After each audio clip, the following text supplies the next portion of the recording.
You know, the more I think about it, Alan, To reply.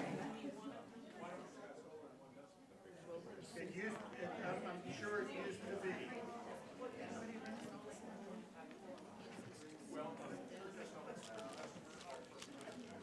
I'm pretty sure, I'm very sure it used to be permeable. It was just kind of a fun thing to think about. Well, you gotta start sometime. Sooner or later. You're under green sanctuary.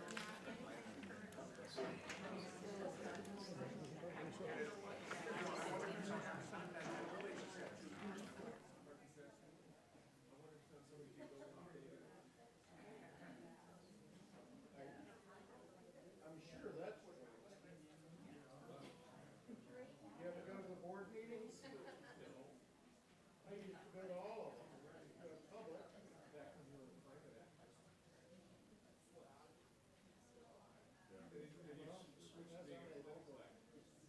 Now, wait a minute. The problem with the climate stuff was we didn't have the right political angle, and there was no political vehicle because the Democrats talked good and played BS.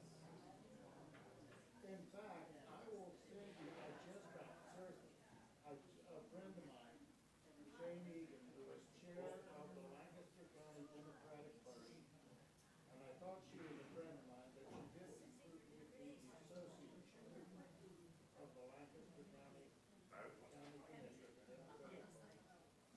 And she interviewed me on their, well, now she's, and just this past week, you know, sent out one of the, proofs that was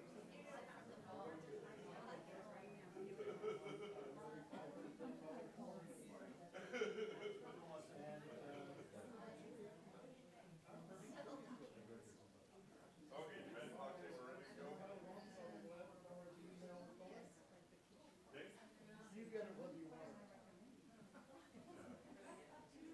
Yeah.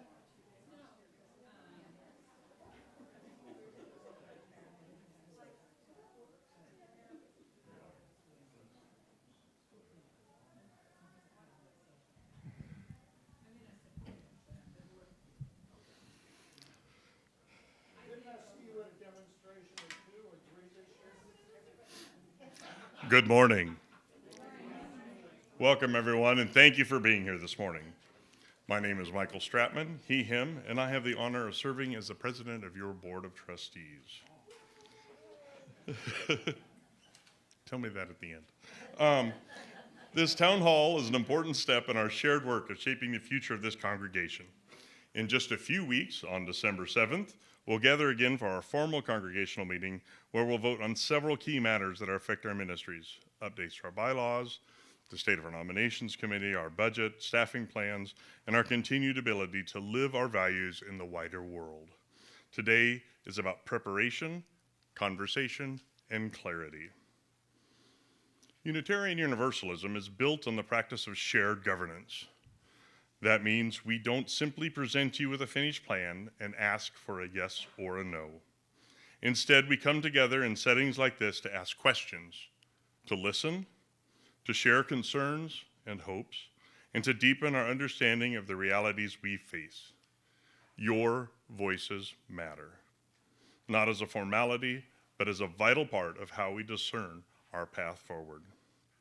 This morning, we'll walk through what's coming up, provide context for the recommendations from the board and staff, and leave plenty of time for your questions and comments. You do not need to have all the answers. That's why we're here together. We simply ask that you engage one another with curiosity, respect, and a generous assumption of good intent. Our hope is that by the end of this town hall, you'll live feeling more informed, more grounded, and more confident about the decisions we will be asked to make at the congregational meeting. Thank you for showing up, for caring about this community, and for taking part in the shared responsibility of its governance. With that, let's begin. Marie Kay?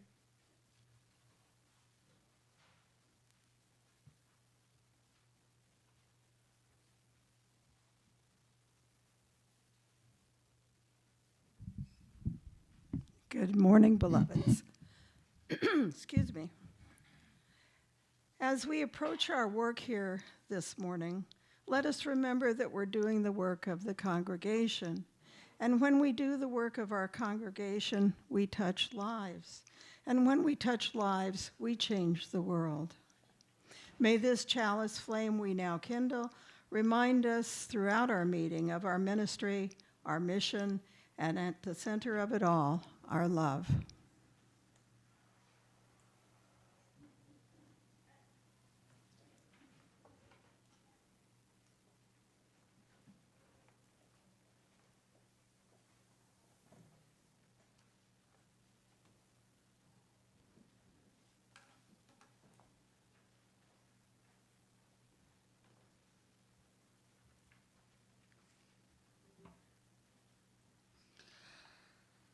Good morning.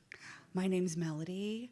I am the Vice President of your Board of Trustees, and we're just going to walk through the process of today. I'm going to read it on my tiny phone. Welcome to all of you, the people who make this church. This meeting is designed to help you understand what will be presented for consideration and vote at the winter 2025 congregational meeting. It will include candidates for nominations committee, bylaws revision, and the 2026 operating budget. And everyone should have a copy of the budget if they want one. And we'll also have a presentation on the big screen. For those who are newer to the church, we hold 2 congregational meetings per year as required by our bylaws, one in the spring and one in December. At these meetings, members of the Unitarian Church of Lincoln exercise our democratic process. This town hall is designed to give you the space to consider and ask questions. We'll be outlining the voting process for the winter congregational meeting towards the end of this town hall. For those of you watching on YouTube, please put your questions into the live chat and we will do our best to answer them. There is a little bit of delay between your typing and our reading, so just be aware. For those of you in the sanctuary, please raise your hand and our volunteer will bring a microphone to you. And then the person at the mic, we're asking them to repeat the question if it's not on mic so that it's heard by those watching online.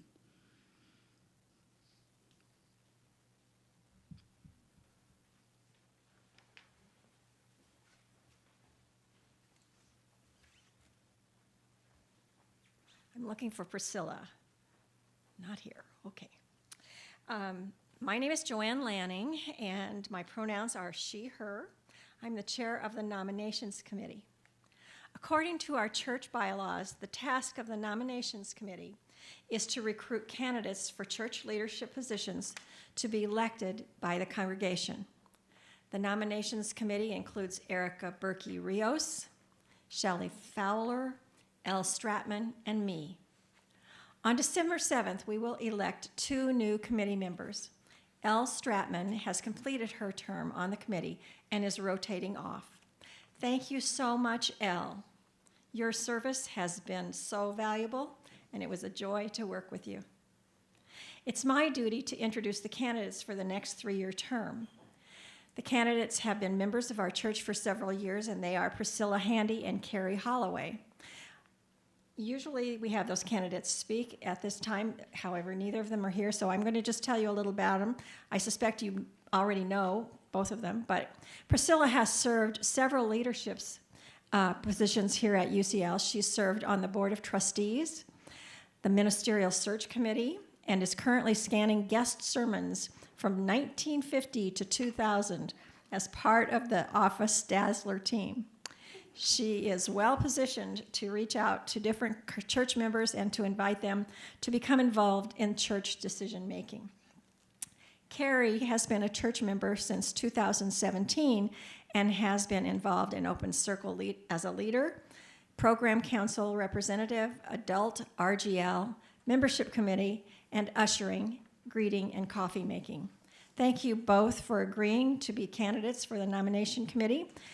For the congregation, as you can see, both candidates have long-term institutional knowledge and access to a variety of church members. Thank you.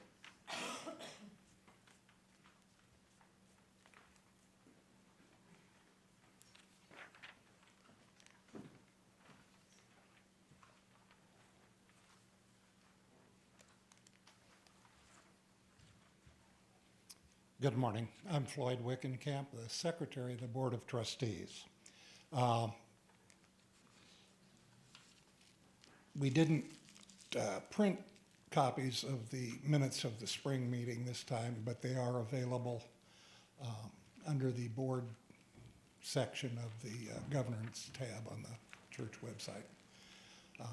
I'd invite you to review them, and if there's anything that doesn't sound right, to let us know. They've been reviewed also by Mary Summermeyer. There she is. So between the two of us, we hope they're right. So, and, I think that's it. So we'll be voting on the acceptance of the minutes at the winter meeting. So thank you.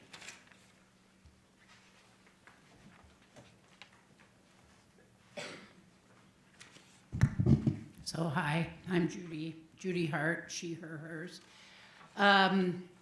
As we move into a bylaws review, I want to take a moment to highlight a small but important addition that we'd like you to consider as an addition to our current bylaws. The addition would be added to Article 6, which focuses on the Board of Trustees. So the proposed language reads, committees may be created or discontinued with the approval of the Board of Trustees. These committees shall serve at the discretion of the Board of Trustees. So I want to be very clear that this change does not introduce a new practice. This simply formalizes what has long been both the current and historical way the board has operated. In our governance model, committees exist to support the work and responsibilities of the board. Over the years, the board has routinely created committees when needed, such as the search committee or the short-term working groups, and those groups have been dissolved when their charge is complete. Adding this language to the bylaws helps us ensure clarity, transparency, and alignment between what our governing documents say and what we already do in practice, right? It's also important to note that this change applies only to the committees that report to the board. It does not affect the way committees or teams under the program council are created or managed. These are board created committees. In short, this edition helps future leaders and members easily understand how board-level committees are established, how they conclude, and that they operate under the oversight of the board, just as they always have.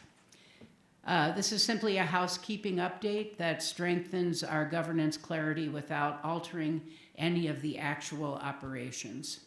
If you have questions, you can save them to the question time, and Michael will answer them. Thank you.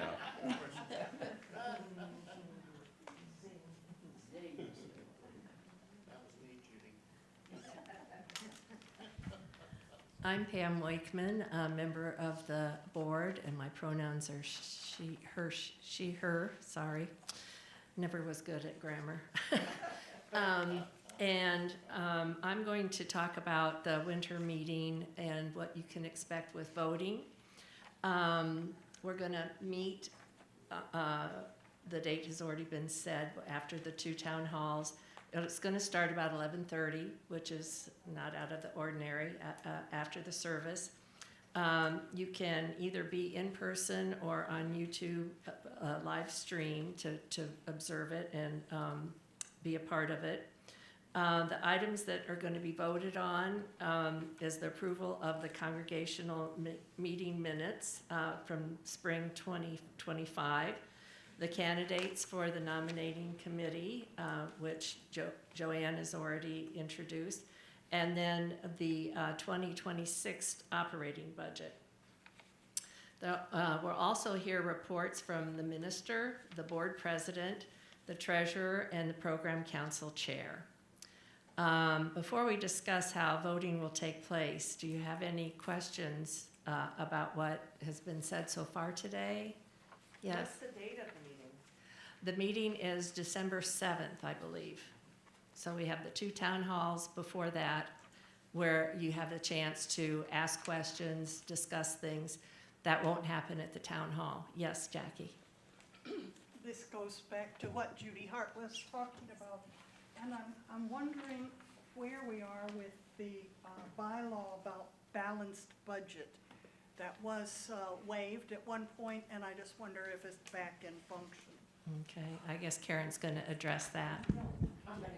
Oh, no, okay. Karen is not addressing it. Karen's just getting a mic ready. I see, yes, I wondered, microphones are good. Well, Jackie, I think we'll wait on that question until the treasurer does present the budget, and that would be a good time to ask, I think. Thank you. Thank you. Uh-huh. Yes, Alan. Wait for the, because people are watching this online, and we often hear that they can't hear who's speaking. As I heard the presentation, some of the committees of the church will be affected by this bylaw change and some won't. Can you name the committees that would be affected? Okay, my understanding, and maybe Judy would like to address this, is that no, the existing committees don't change. This is if the board thinks that there's a special need or topic, like right relations, that we haven't formed an official committee on that, but it's necessary, and even though we've been practicing it, this just kind of helps to quantify it. So everything else will be the same. Yeah, I'll add in that Pam's directly right. You know, we've had a lot of discussions about what would a right relations committee look like. And so the board looked at the documentation about, so how would we create a committee? And it became apparent that there was no information on how a board should do that. What was our parameters or our guidelines? So we've done a lot of talking with other UU congregations, looking at other places, and this is almost always contained within the bylaws. So we just put together a sentence, and it was clear from looking at the documents of my predecessors that we've been doing this a very, very long time. So this is simply codifying that the board can indeed create and disband committees that report directly to it. So it does not affect anything currently in play. I was going to wait until Q&A. but now I can't. Just can't. So, just as a matter of clarity, in the language of the bylaws revision, if the first word in that bylaws revision is committees, if, for clarity's sake, if the wording could be changed to committees of the board, then it would be extremely clear to anybody out in the future who might think, oh, we can, you know, I'm suddenly a rogue board president and I can disband the Green Sanctuary Committee or something kooky like that. So if it were to say committees of the board may be created or discontinued with it, then I think that would help with clarity. That's all. Thank you. Cool. Thanks, Kathy. We'll add that suggestion to the list. Ooh. John Howard has a question. I got a list. Ah,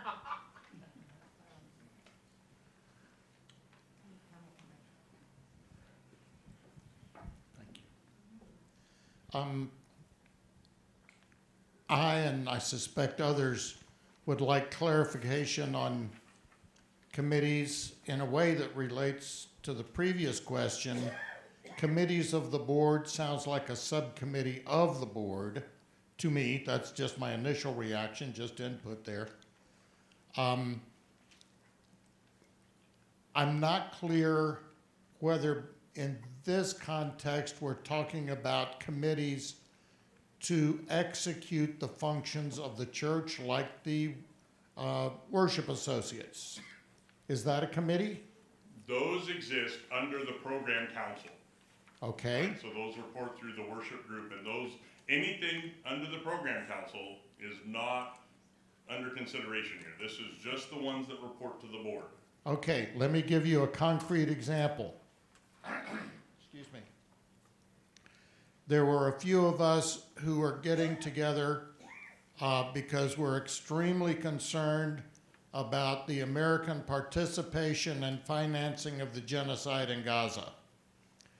And in that regard, there was some concern that if we engaged as a committee, the Unitarian Church of Lincoln Committee for Justice in Palestine, that would impose restrictions on us from the board. And while we certainly are totally in tune with the resolution passed at General Assembly and the Unitarian Universalist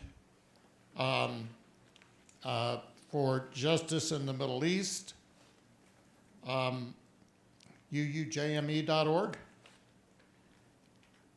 that we weren't sure how that worked, and that was a question that I think this is the perfect time to clarify. Okay, so with that, and then if there's any more on the text of this particular amendment, we'll work on during the Q&A session, and so we'll let Pam finish her about how we're voting. With this, if a committee is created under the program council, it follows those rules. If the board were to create a committee, it would follow this proposed rule that says, yes, they can create or disband one, right? If a group of people get together and call themselves the Committee on Expanded Coffee Service, whatever they decide to do, right? That is your choice. That is not a church committee, right, appointed by the board. So there are a couple different ways you can think about the word committee, which is takes on too many connotations in a sense, but that's what we're doing. Jean? I was just going to say that, John, I believe one answer to a part of your question is if you want to create a committee that doesn't report to the board, take it through the program council. How do we do that?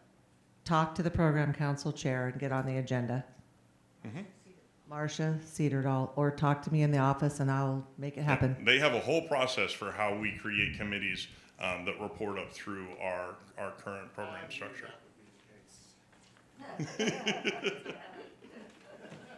Okay. okay, thank you. Really good questions. Because not everybody comes to church physically at this building. Often they are online. Voting is going to be done online. We've done this a couple times before. It seems to work pretty well. Immediately following the congregational meeting, there's going to be an email from the church office with a link to the Google form ballot. If you need to update your email, it'd be a good idea to let Jean and the office know as soon as possible. Follow those instructions closely. Once you are done with your voting, you click the submit button and it will go to the church office for counting. So don't forget to submit. There are some people who prefer to have a paper ballot for whatever reason, either not having electronic equipment or just like me, like to have the paper in their hand. Contact the office, and there is the option to have a paper ballot. Let me also clarify that only church members in good standing may vote. And a member in good standing is one who has signed the membership book and supports the vision and mission of the church. And that's in the bylaws, Article 4. That's it, right? Yeah. So within that 48 hours after voting, we'll receive an email to, no, you have 48 hours, I'm sorry. You have 48 hours once you get that email to submit your ballot. The results will go out in a Friday e-blast after the meeting. Any questions about that?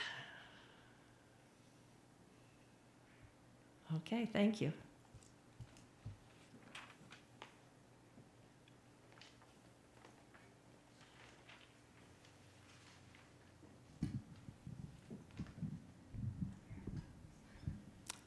Good morning.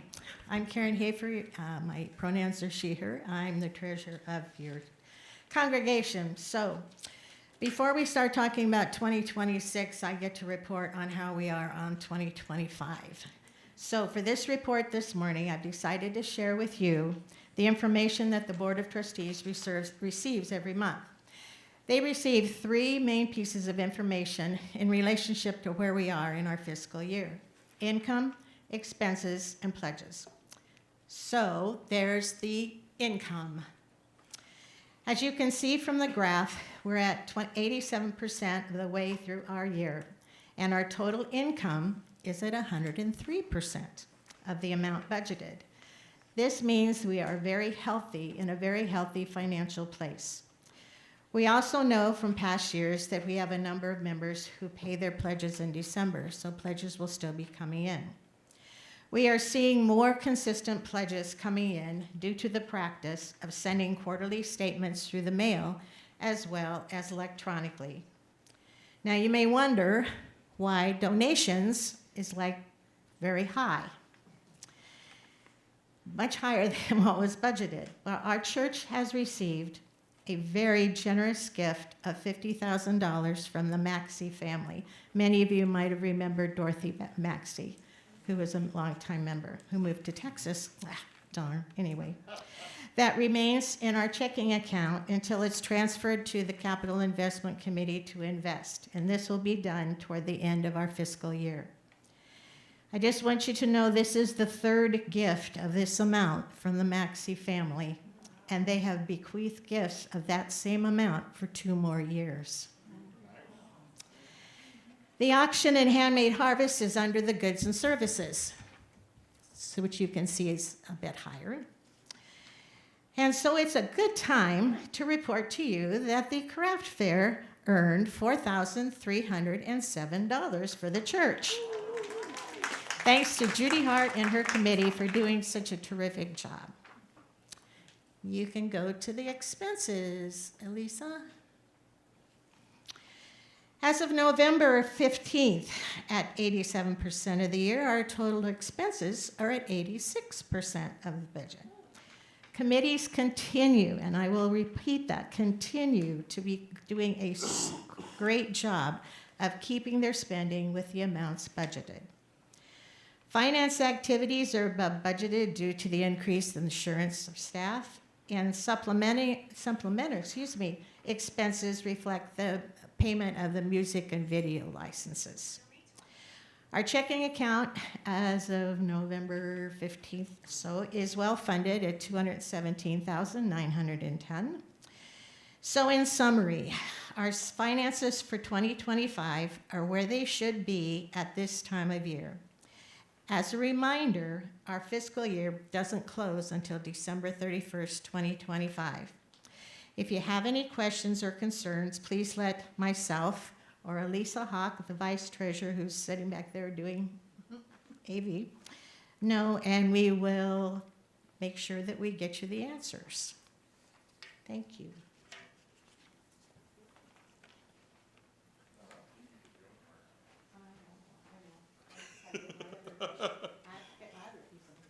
Okay, what we're going to do now is talk a little bit about the 2026 budget proposal. Yes.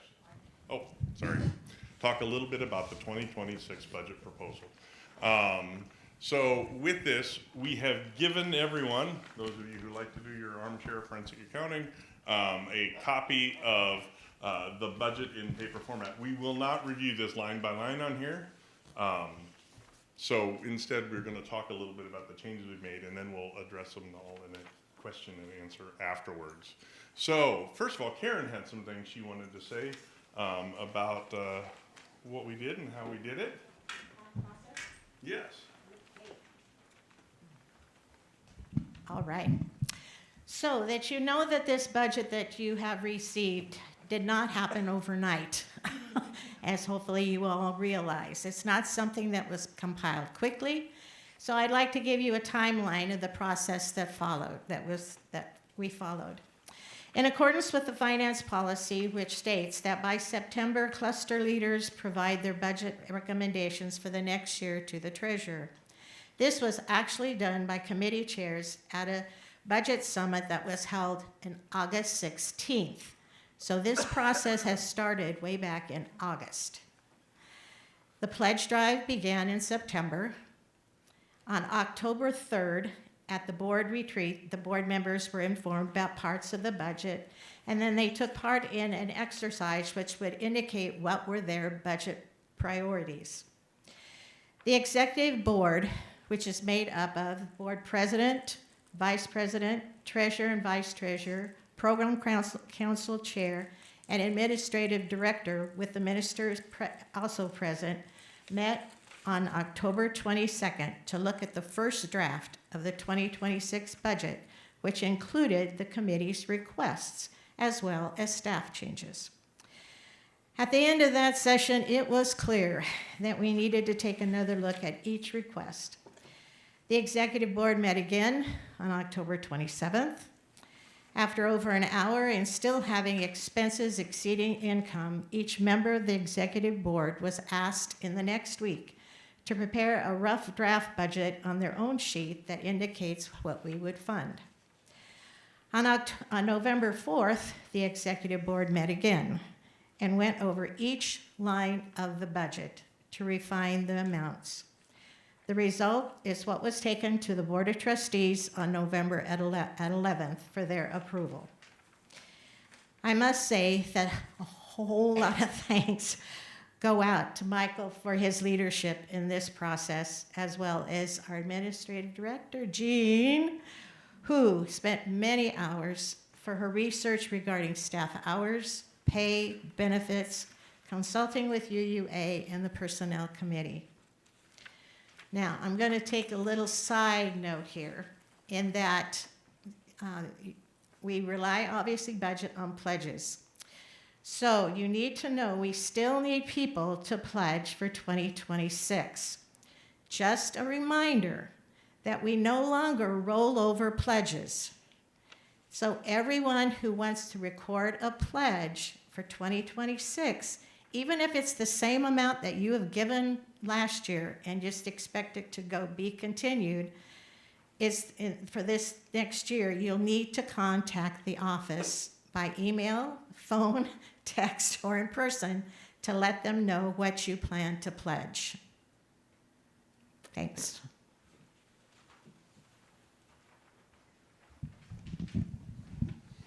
Okay, if we could go ahead and advance the slide here. So we have a like to consider some opportunities and challenges. The congregation showed up in terms of pledges. They did everything the pledge team had asked for, and then some, right? We've seen a 14.86 projected growth in our income, $27,000 in pledge increases. This is amazing. This is a projection. It is a fairly conservative projection. It could come in higher, but I'm a bit uncomfortable in basing our budget off the hopes and dreams of what I think it might be, but rather what I can reasonably expect it to be. So those were some great opportunities. Our challenges arose between when the pledge drive kicked off and when we really began to get into the meat of the budget. Many of you have seen costs in your own insurance go up a lot before next year. And we're the same here. We also found almost $15,000 in the correction of our payroll tax. It was being calculated incorrectly, so we've adjusted for that. There's a 27% increase in insurance and benefits for all of our staff.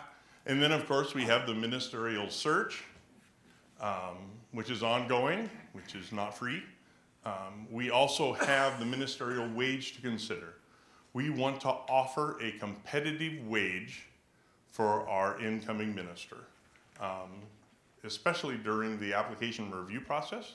If we go out there with a lowball offer in our job ad, everybody's seen that job ad that they've looked at and thought, they're paying what? To do what? Yeah, no thanks. So we're trying to come in at a respectable wage for that. And then we had some modest utility increases. Now, the results have been a couple things. One is to focus on existing reserves. There are several large groups that have designated funds set aside for them. I'll use grounds as an example, right? We have a designated fund set aside that we use for things like storm damage. So if we have to take down multiple trees at a time, we have a reserve to do that. So there's a chunk of money there. There are several groups, and we'll talk a little bit about them within our budget that have these designated reserves. We are looking at this year at focusing on utilizing those to help offset the differences in our income and expenses. Also, we're looking at some alternate funding models. There are some ways that we have managed to, what I like to call, lock up a good number of dollars from usage over the years by looking at historical usage of line items. If we put $1,000 in a line item and the group consistently spends $100 of that per year, we have then locked up $900 for the time that we could be using elsewhere. The idea is that we take then and we move that out, right? And we have things that where we say, you can request this money be used, or things like that, and we make it more accessible. We're not locking things up in a budget just by saying, let's repeat last year's budget spreadsheet and add a little bit, right? That gets us in a lot of trouble and means we have a lot of money that just sits there until December. Nothing rolls over, nothing carries forward, it drops back into the thing. We calculate it next year, but in the meantime, we've shorted ourselves. So we're looking at that. And then we are looking at a CIC transfer. We have been talking a lot with the CIC about this and a lot with the UUA and some other congregations. So we'll talk more about that, but that's the result that we ended up with. Go ahead and advance the slide, please. So where our money comes from, 85% is in pledges. We don't think a lot about the other sources, but it's there, almost 15%. Facility use, donations, as talked, we've had a spike in donations. That number's a little higher than it used to be. Auctions, 4%. So thank you for, in that auction, this is grouped in with all of our fundraising activities. So not just the auction itself, but the handmade harvest, all those are sort of grouped together, but still 4%. That's fantastic. And those have helped us tremendously. Next slide, please. What our money supports. No surprise, Staff, 51% of our salary, or our budget is salaries, and 16% is our insurance, pension, and taxes. And everything else manages to make up that other chunk. So Sunday services, something people think about being what we do, is 1% of our budget. Not very much at all. So go ahead and advance there. So what did we choose to focus on this year? Obviously, we choose to focus on insurance and benefits. We don't have a lot of alternative for that, right? We are at what we feel to be as low as we can get in terms of our staff hours. We've seen the right sizing over the last couple of years. We do not want to go any lower. We must pay appropriate insurance and benefits for those positions. We do see a need for an increase in staff hours for, and I have music and youth here, and it's actually youth and welcoming that we have, that we're looking at raising those 10-hour-a-week positions to 14 hours a week, right? 14 sounds like a weird number. It's tied in with that insurance and benefits. If we go a lot higher than that, the insurance and benefits start to go up in a way that we can't control. So this is a way for us to put money towards that, but still support those areas. We heard clearly that these were areas that we needed to focus.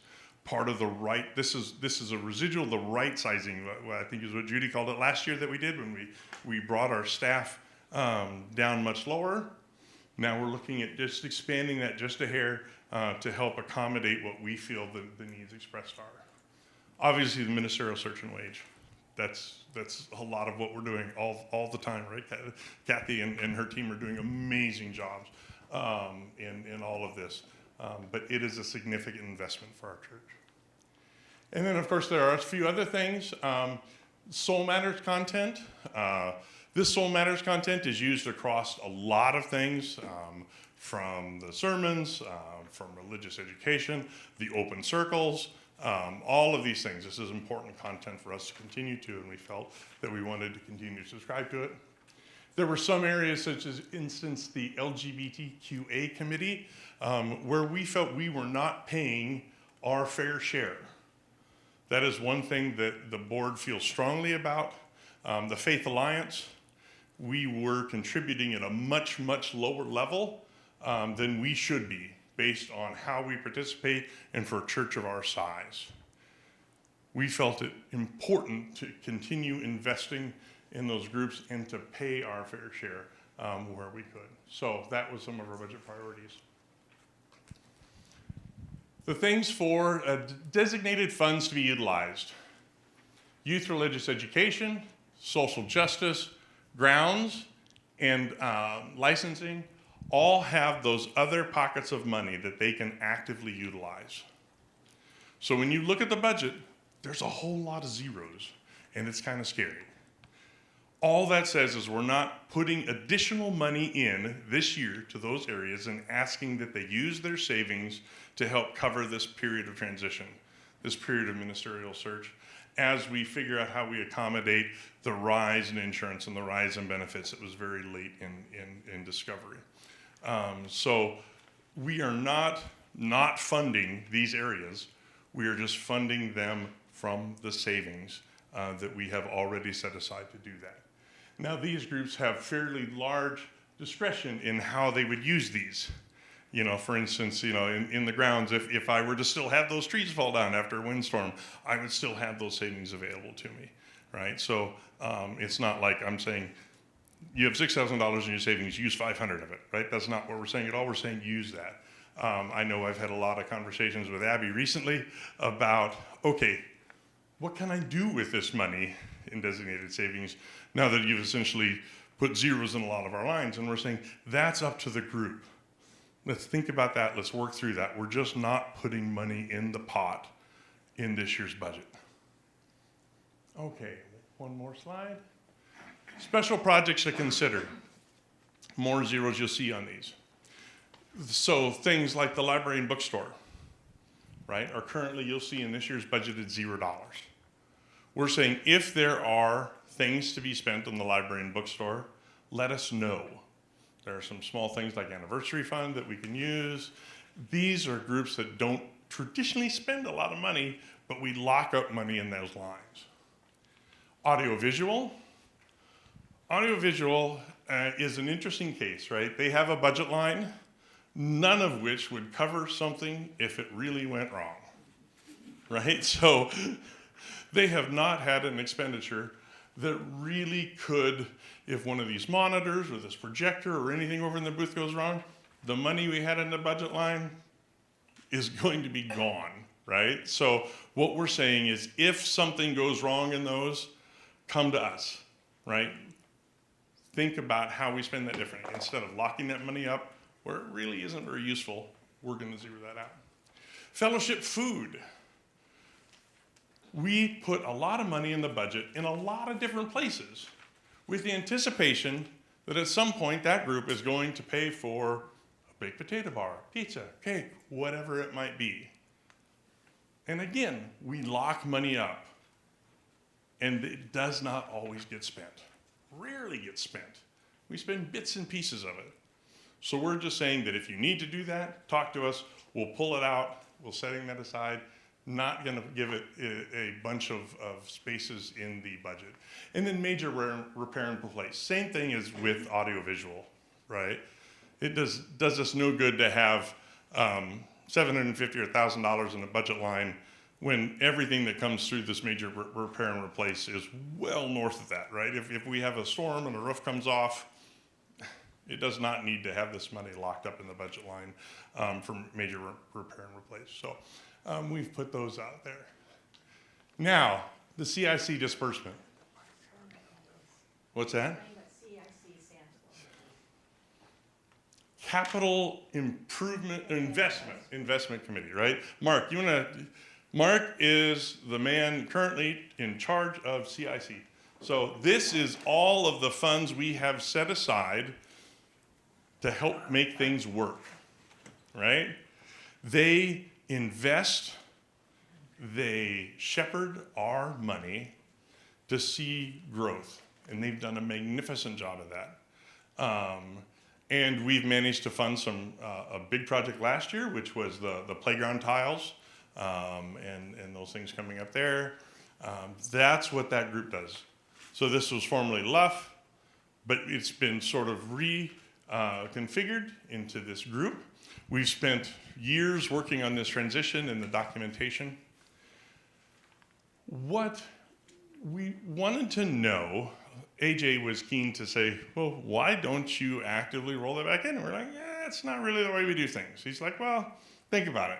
And this was a conversation we were having back in the summer.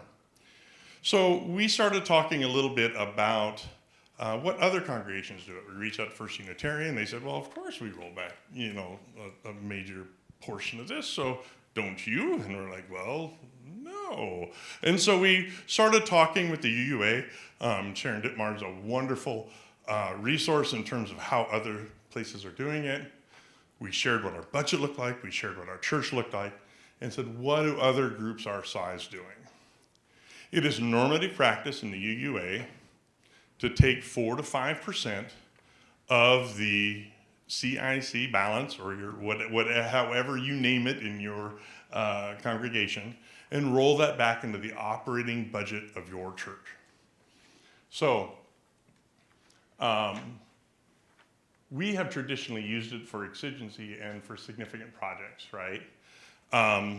We are not proposing that this 5% be a forever thing. That's a conversation to happen much longer and much broader, right? We're just saying that under the context of this year, we are going to use that 5% from CIC and roll it back into it. We've been in conversation with the CIC the entire time that we've considered this. First when it came up, we were like, hey, what do we think about this? This is what the charge for this committee is about, right? This is completely in scope of what we said the CIC was going to do. Now, one of the things that's interesting about this is we talked a little bit about that donation, that $50,000 that's coming in the Maxi, that will again be coming in, right? We will offset all of our disbursements out of the CIC early next year by doing it this way. But what we didn't want to do is say, we know the money's coming, we're gonna pass a budget that's this far off. Instead, we're saying we're gonna pull this out, we're gonna make the budget balance, and then when the money comes back in, it will go into the CIC to help replenish that. So that's what we're choosing to do there. Next slide. Remind me what CIC is again? The Capital Investment Committee. And that's our foundation, right? Yes. Well, we don't really have a foundation. We have a committee that invests our funds. Okay, capital. It used to, Capital Investment Committee. And here I'm making sure that I have everything on the chat. Right, and to understand, it is now a committee of the board. And they made, the group made an agreement with the board in their policy. And like Michael said, it is per their policy, which states, as directed by the board, the committee disperses funds to support the current or future capital needs of the church and in rare circumstances for urgent church needs. What is the balance of the CIC? Currently, Mark, it's. Can I speak without a mic? It's Well, just throw me a number and I can repeat it if you It's like. 600 some thousand. was the end of October. Okay. 692? 692 as of October 8th. So, no, $692,000 with that. So, there we go. Now, any other questions on this one? Okay. So, that's the proposed budget. Those are the changes you're going to see in this sheet. The explanation for those zeros looks like a lot of them. The truth is, nothing is unfunded that we funded last year.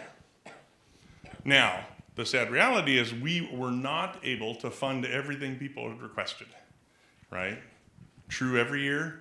There was almost $92,000 of really awesome ideas that came forward that we had to think about, okay, what do we choose from? What do we pull in? With that, for the question and answer on the budget, I'd like to call up the members of the finance team, the exec team, any members of the board. Go ahead and come on up. All of y'all are gonna be able to answer questions just as well as I can. And we have one question coming up. A question and a comment. I note with Payne, there's been a great reduction in the budget for outside musicians. I assume that was carefully weighed, but I think it's abandoning a many-decade tradition that I think has sustained this church. My question is, what does the $10,000 represent the entire cost of the ministerial search, and why does it cost $10,000? What are the components of that expense? Actually, I got just the person here to answer that question for you. Hello. I will try. The $10,000 is a ceiling. It's a cap. It will not, I mean, it wouldn't go beyond $10,000. It may well be below $10,000.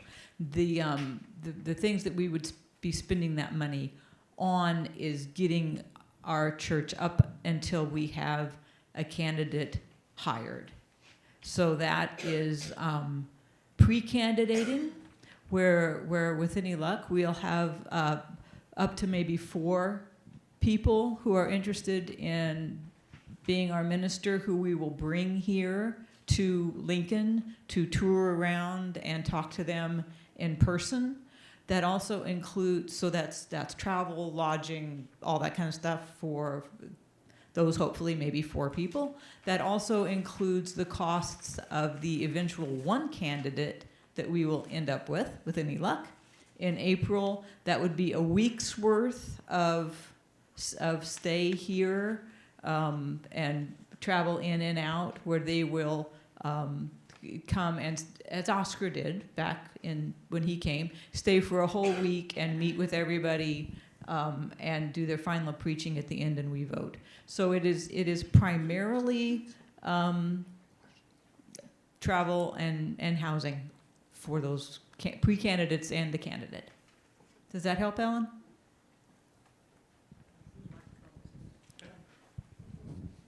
Raise your hand if you have a question. Here it comes.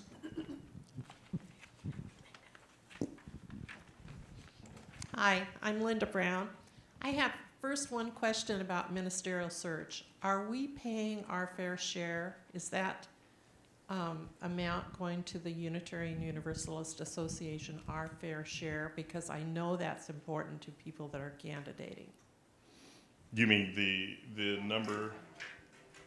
That we're You, paying you, to you the mean what we UUA? used to call dues to the UUA? Yes, Okay, exactly. yes. In fact, I can tell you, because it's not a secret, unlike so much of what we do. So being a fair share congregation, for those of you who don't know, means that we pay the maximum of what we are supposed to pay to the UUA every year. It used to be called dues, but it's not really dues anymore. But we have been, and if you can do that over a period of time, you're known as an honor congregation. We have been an honor congregation. We have paid complete what we were supposed to pay to the UUA since 1983, which was when they started to keep records. So who knows what was before that?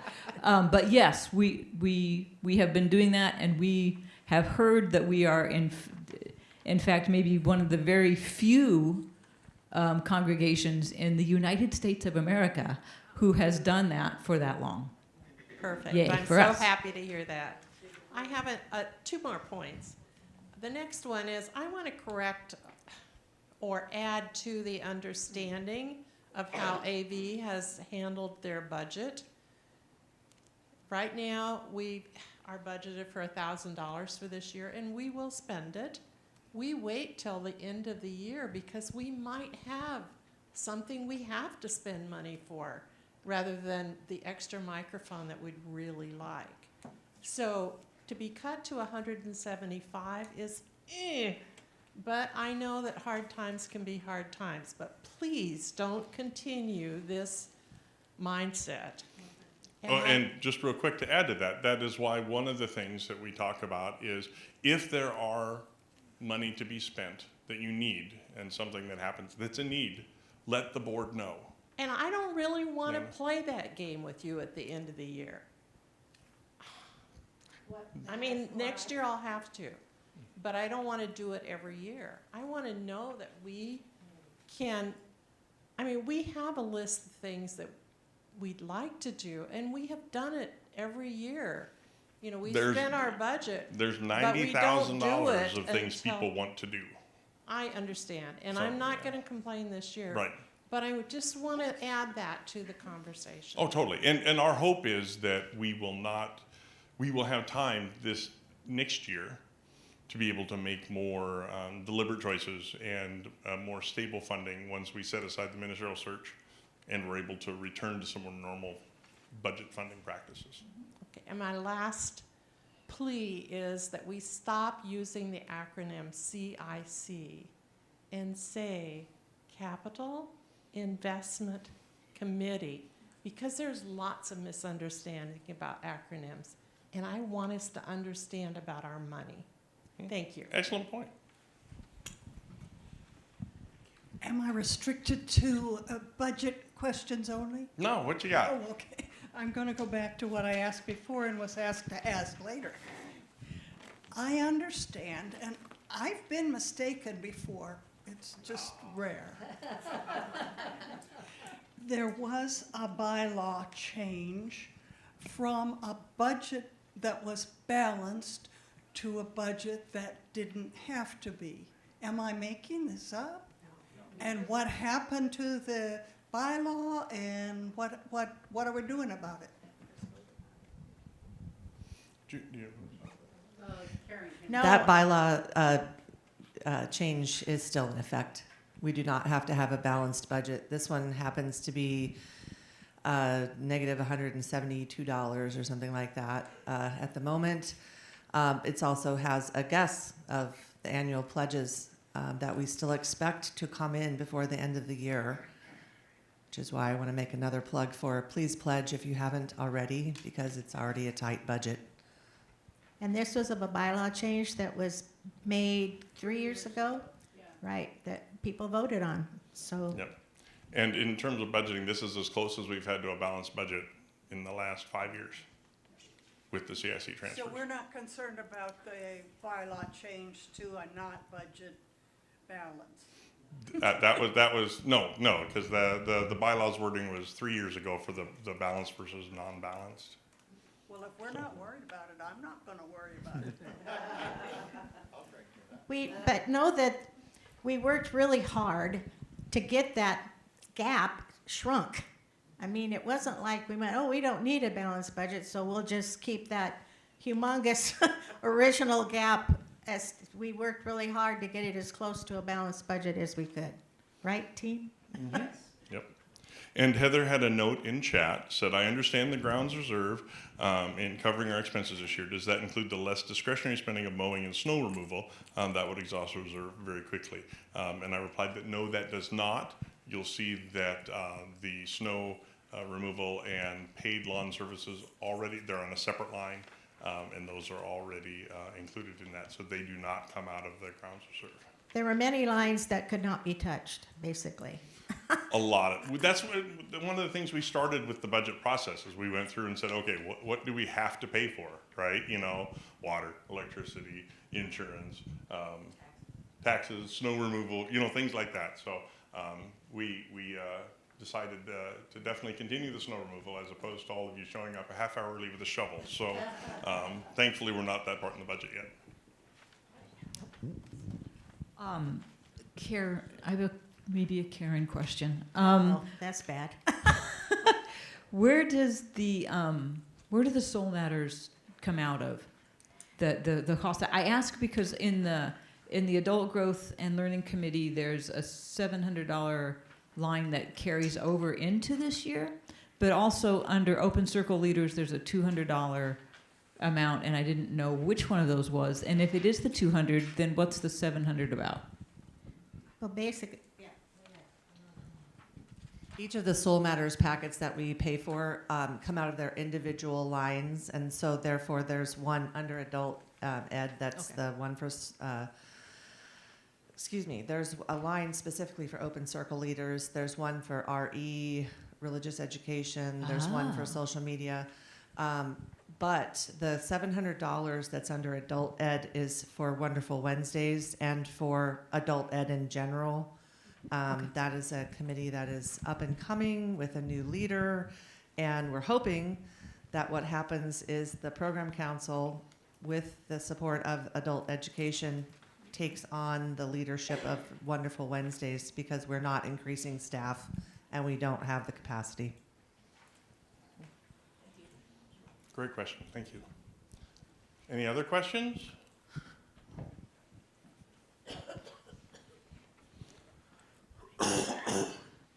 I noticed that choir director is blank, and so what is Julie's title now? Choir director, even this year, got rolled in with music director. It was separate last year because we were doing hiring and we didn't know that we were going to hire an existing staff person to cover the music director.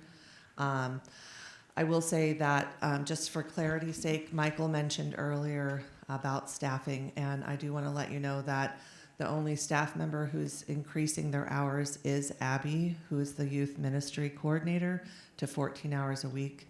Choir director will remain at 14 hours a week. Membership will remain at 10. And my assistant associate admin, Wendy, will stay at 15. So the only one that's increasing is youth. But Julie's title. Julie's title is still music director, and it includes choir director. Does that answer your question? The budget is replete with lines that are different than what we call them. I'm almost 6 months into this job, and I think I've stopped emailing Jean weekly to say, what in the heck? And she's like, oh, that goes here. Oh, okay, sure. I personally have a question. Concerning the salary for the minister, this is a fiscal year going from January to December, so we know we're going to have a change in our minister going from interim to hopefully our new minister.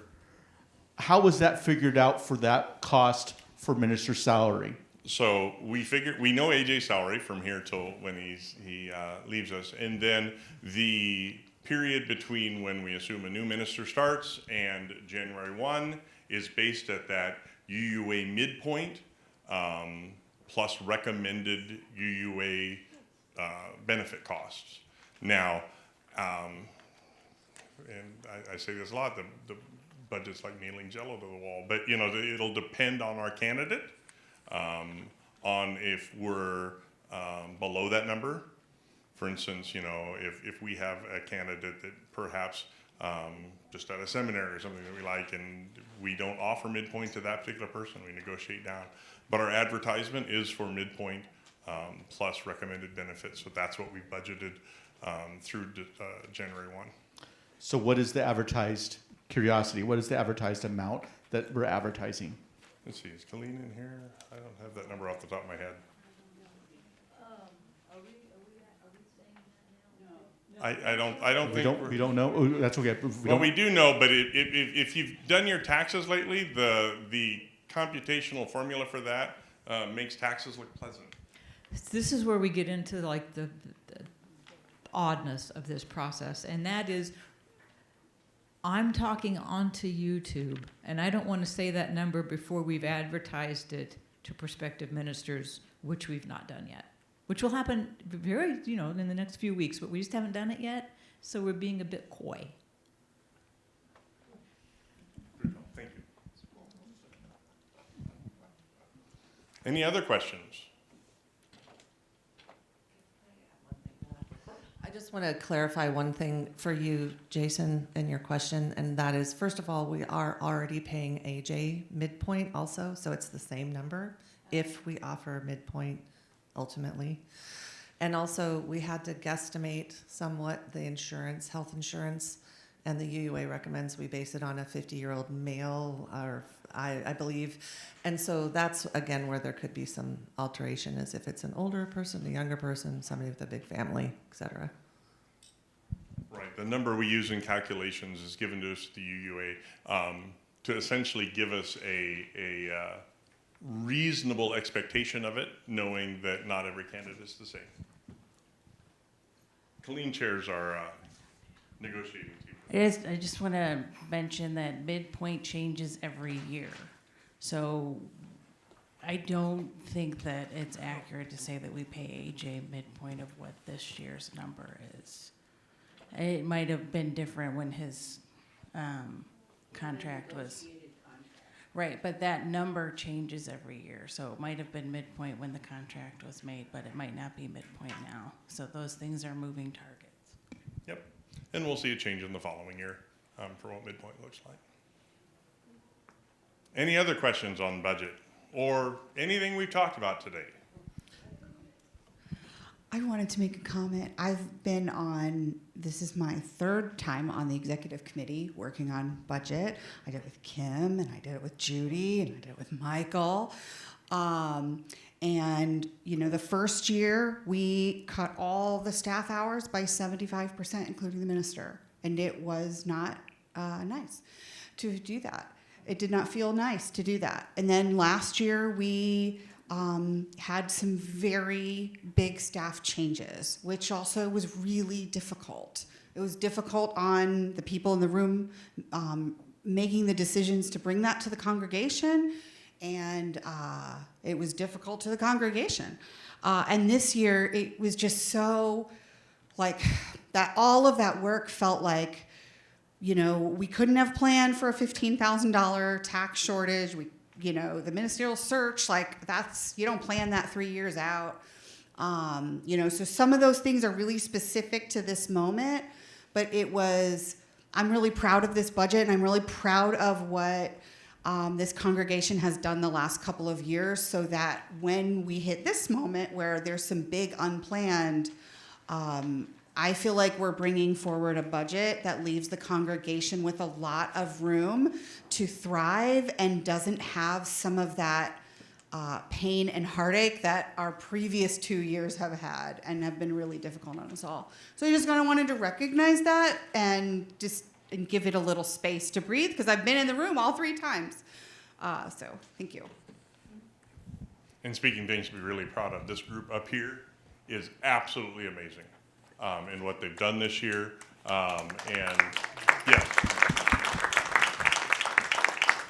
Abby, what you got? Hi, I don't have a question, just a comment, but I wanted to let you know that youth ministry, though we are dealing with like a severe reduction from where we have been, that we're doing a great job, and we mostly need volunteers. We mostly need time from our church members, and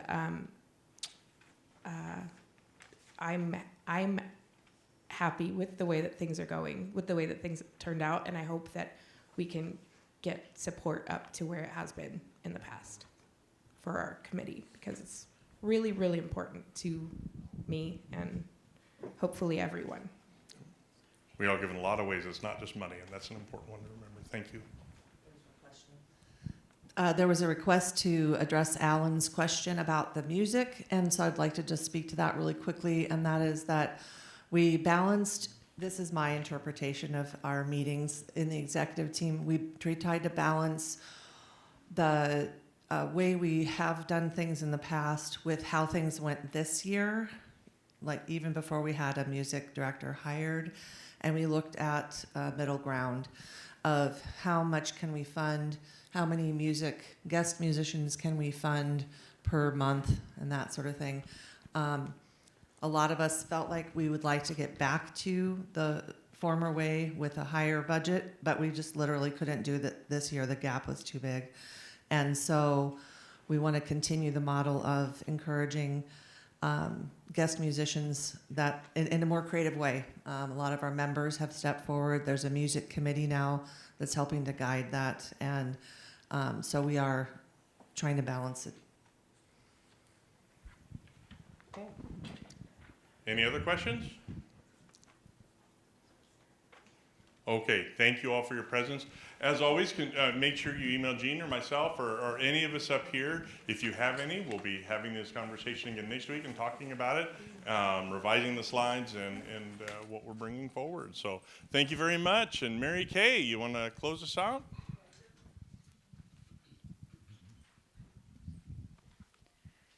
Our closing this afternoon is by Lindsay Bates. With faith in the creative powers of life, with hope for the future of life in this world, with love for all others who share this life with us, let us go forward together in peace. Our meeting has ended. Let our service begin. Thank you. Thanks for attending.